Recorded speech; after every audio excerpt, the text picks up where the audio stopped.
Back one second. आज के इस वीडियो में हम बात करेंगे क्रॉल बजट के बारे में। क्रॉल बजट क्या होता है, क्रॉल बजट आपकी वेबसाइट पे असाइन कैसे होती है, क्रॉल बजट को आप किस तरीके से ऑप्टिमाइज कर सकते हो, इन सारे टॉपिक्स को डिस्कस करेंगे हम आज के इस वीडियो में।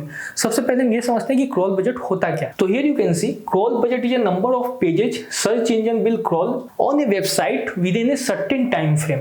ओके, तो जैसे जब आपकी वेबसाइट बन जाती है, ठीक है, ये आपने वेबसाइट बनाई abc.com, ठीक है, इसको बना के आपने सबमिट कर दिया गूगल सर्च कंसोल को। अब गूगल के क्रॉलर्स आपकी वेबसाइट को क्रॉल करने के लिए आएंगे। अब जब गूगल के क्रॉलर्स आपकी वेबसाइट को क्रॉल करने के लिए आते हैं तो ऐसा नहीं पूरे दिन आपकी वेबसाइट पे वो बैठे रहेंगे, पूरी दिन आपकी वेबसाइट पे घूमते रहेंगे एक पेज से दूसरे पेज। अगर वो जाने लग रहे हैं तो आप कह रहे हो बैठो चाय पिलाता हूं, तो ऐसा कोई कॉन्सेप्ट नहीं है। गूगल के क्रॉलर्स को एक टाइम अलॉट होती है। सपोज 30 सेकंड का टाइम अलॉट हुआ या 1 मिनट का टाइम अलॉट हुआ आपकी वेबसाइट को क्रॉल करने के लिए। अब इस 1 मिनट में वो जितने पेजेस को क्रॉल करेगा आपकी वेबसाइट पे, वही आपका क्रॉल बजट है। तो सपोज उस 1 मिनट में आपकी वेबसाइट पे 100 पेजेस को गूगल के क्रॉल ने क्रॉल कर लिया, तो आपका जो क्रॉल बजट होगा वो हो जाएगा 100 पेजेस पर मिनट, ठीक है। So this will be your crawl budget. तो आई होप क्रॉल बजट आप समझ गए होंगे कि क्रॉल बजट क्या होता है कि एक पर्टिकुलर टाइम फ्रेम में गूगल के क्रॉलर्स को एक टाइम फ्रेम अलॉट हुआ कि 1 मिनट, 2 मिनट, 3 मिनट, ये आपका टाइम है। इसी टाइम में आपको उस वेबसाइट को क्रॉल कर लेना है। अब उस टाइम फ्रेम में गूगल के क्रॉलर्स जितने पेजेस को क्रॉल कर लेंगे वो आपका क्रॉल बजट हो गया। ऑलराइट, अगेन एक और डेफिनेशन आप देख सकते हो, the web is nearly infinite space exceeding Google ability to explore and index every available URL. As a result, there are limits to how much time Google bot can spend crawling any single site. The amount of time and resources that Google devotes to crawling a site is commonly called the crawl budget. Okay, so the same thing which I told you कि आपकी website को crawl करने के लिए Google के crawlers को एक time allot होता है, उस टाइम फ्रेम में जितने पेजेस को क्रॉल कर लेता है, this is the crawl budget. I hope ये चीजें आपको क्लियर हो गई होगी। अब एक और चीज आप समझ लो कि क्रॉल बजट जो होता है वो वेबसाइट टू वेबसाइट वेरी करता है। मान लो मेरी वेबसाइट का क्रॉल बजट 3 मिनट है और आपकी वेबसाइट का क्रॉल बजट 1 मिनट है, ठीक है। तो आपको 1 मिनट का टाइम अलॉट हुआ था, मेरे को 3 मिनट का टाइम अलॉट हुआ है। तो ये बहुत सारे फैक्टर पे डिपेंड करता है। वेबसाइट की साइज, अगर मान लो आपकी वेबसाइट पे 100 पेजेज है, मेरी वेबसाइट पे 1 लाख पेजेज है या 10,000 पेजेज है, तो जाहिर सी बात है मेरी वेबसाइट का जो क्रॉल बजट होगा वो ज्यादा होगा। दूसरा फैक्टर है कि आप अपनी वेबसाइट को अपडेट नहीं करते हो टाइम टू टाइम। मैं अपनी वेबसाइट को टाइम टू टाइम अपडेट करता हूँ। मेरी वेबसाइट पे फ्रेश कंटेंट डलते रहते हैं, मेरी वेबसाइट की कंटेंट क्वालिटी अच्छी है, मेरी वेबसाइट जल्दी लोड होती है, सर्वर मेरा अच्छा है। तो बहुत सारे फैक्टर्स हैं जिसपे आप अपने क्रॉल बजट को ऑप्टिमाइज कर सकते हो। दूसरा एक और चीज होता है कि क्या क्रॉल बजट हर एक वेबसाइट के लिए इंपॉर्टेंट है, तो the answer is no. Crawl budget बड़ी वेबसाइट्स में हम ज्यादातर करते हैं। जैसे अगर आपकी वेबसाइट पे हजार तो बहुत कम हो गया, 10,000, 1 लाख पेजेज है, तो in that case you can do the optimisation of crawl budget. Otherwise अगर आपकी वेबसाइट पे 10, 20, 50, 100 पेजेज है तो आपको क्रॉल बजट करने की, ऑप्टिमाइज करने की कोई जरूरत नहीं होती है, क्योंकि व्हाटएवर टाइम आपको अलॉट होती है वो मोर देन इनफ होती है। उसमें आपकी जो वेबसाइट के पेजेज है वो क्रॉल हो जाते हैं। तो there is no need of optimising your crawl budget. But if you have a large website then you can do the optimisation of the crawl budget. Okay, फिर भी आप समझ लो इसको। एक और चीज होती है, अगर आपकी वेबसाइट छोटी भी है, अगर आप क्रॉल बजट को ऑप्टिमाइज करते हो तो आप ऑलमोस्ट टेक्निकल एसईओ आपकी वेबसाइट की पूरी हो जाती है सिर्फ क्रॉल बजट को ऑप्टिमाइज करने में, ठीक है। तो इवन जो वेबसाइट छोटी होती है मैं उसको भी रिकमेंड करता हूँ कि एक बार क्रॉल बजट ऑप्टिमाइज कर लो, बिकॉज जब आप क्रॉल बजट ऑप्टिमाइज करते हो तो आपकी ऑलमोस्ट सारी चेकलिस्ट जो होती है टेक्निकल एसईओ की वो आपकी वहीं पे हो जाती है। उसको हम आगे देख के आपको आइडिया लग जाएगा। आगे बढ़ते हैं अपन। क्रॉल बजट आपका 2 मेजर फैक्टर्स पे डिपेंड करता है। एक हो गया आपका क्रॉल कैपेसिटी लिमिट, दूसरा होता है crawl demand. Crawl capacity limit क्या होता है कि अब गूगल के क्रॉलर्स आपकी वेबसाइट पे सपोज आते हैं, इनको 1 मिनट का अगेन टाइम अलॉट हुआ है। अब 1 मिनट में कितने पेजेज क्रॉल कर लेते हैं, ये आपका क्रॉल बजट है। अब आपकी वेबसाइट पे सपोज 10,000 पेजेज है, 10 के पेजेज हैं आपकी वेबसाइट पे। अब गूगल के क्रॉलर्स क्या चाहता है कि वो एक साथ साइमल्टेनियसली पैरेलली मल्टीपल पेजेज को क्रॉल कर पाए। इससे क्या होगा कि आपका क्रॉल बजट जो है वो इंक्रीज होगा, ठीक है। मल्टीपल पेजेज अगर एक साथ क्रॉल हो रहा है तो जाहिर सी बात है अपेरेंटली आपका जो क्रॉल बजट है वो इंक्रीज होगा। लेकिन गूगल कैपेसिटी लिमिट, जो क्रॉल कैपेसिटी लिमिट होती है आपकी, अगर वो कम है तो फिर आपके मल्टीपल पेजेज एक साथ क्रॉल नहीं हो पाते हैं। तो क्रॉल कैपेसिटी किस चीज पे डिपेंड करता है, तो सर्वर पे डिपेंड करता है। अगर आपका सर्वर जो है वो अच्छा है, वो अगर लोड सह सकता है कि एक साथ 20 पेजेस, 100 पेजेस, 200 पेजेस क्रॉल हो सकते हैं इस वेबसाइट पे, तो आपका जो क्रॉल कैपेसिटी होगी वो आपकी ज्यादा होगी, और क्रॉल कैपेसिटी ज्यादा होगी तो आपका क्रॉल बजट भी ज्यादा होगा। तो here you can see the definition, Google bots want to crawl your site without overwhelming your server. To prevent this, Googlebot calculates the crawl capacity limit, which is the maximum number of simultaneous parallel connections that Googlebot can use to crawl a site.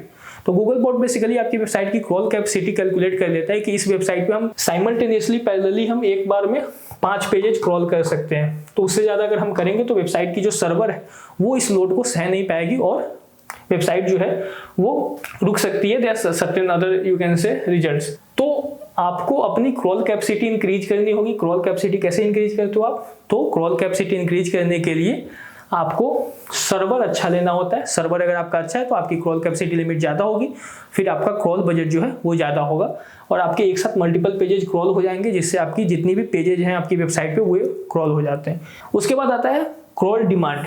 अब crawl demand क्या होता है? Crawl demand basically आप demand कर रहे हो, ठीक है, आपकी वेबसाइट डिमांड कर रही है गूगल को कि और ज़्यादा क्रॉल बजट मेरे को असाइन करो। अब ये डिमांड आप किस तरीके से कर सकते हो? सबसे पहले आप ये समझ लो, क्रॉल बजट जो है वो एक काइंड ऑफ जैसे इज्जत है आपकी वेबसाइट को कि कितनी इज्जत मिलेगी। तो अगर सोसाइटी पॉइंट ऑफ व्यू से देखें तो आपको इज्जत कैसे मिलती है? तो unfortunately society determines your respect on the basis of wealth you have और how much amount you have in your bank account, ठीक है। द सेम वे यहाँ पे आपकी वेबसाइट को गूगल जो है वो इज्जत देता है। किस तरीके से? तो गूगल क्रॉल बजट के थ्रू कि आपकी क्रॉल बजट ज़्यादा है मतलब आपकी वेबसाइट को ज़्यादा रिस्पेक्ट मिल रही है। तो रिस्पेक्ट इंक्रीज करने के लिए आप क्रॉल बजट जो है आपका क्रॉल कैपेसिटी जो है आपका उसको आप इंक्रीज करते हो। देन आप क्रॉल डिमांड करते हो, कहते हो कि मुझे और ज़्यादा इज्जत दो। तो सोसाइटी में आपको और ज़्यादा इज्जत चाहिए तो आप और पैसे कमाओ, आपको और ज़्यादा इज्जत मिलेगी। उसी तरीके से अगर वेबसाइट में अगर आपको इज्जत चाहिए तो आप वेबसाइट को टाइम टू टाइम अपडेट करते रहो, फ्रेश कंटेंट डालते रहो। You can upload the quality content on your website, ठीक है।